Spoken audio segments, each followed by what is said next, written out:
Bismillahirrahmanirrahim.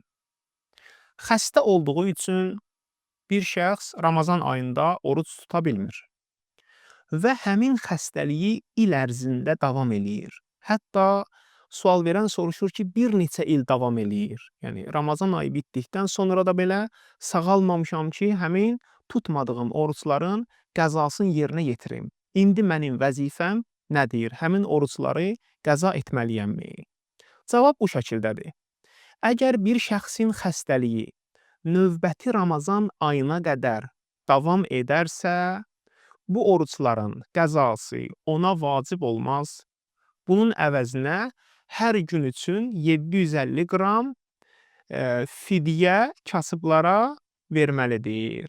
750 qram taam, qida kasıblara həmin o tutmadıqları günün əvəzində verməlidir. Elhamdülillahi Rabbil aləmin və sallallahu alə Muhammedin və alihi tahirin.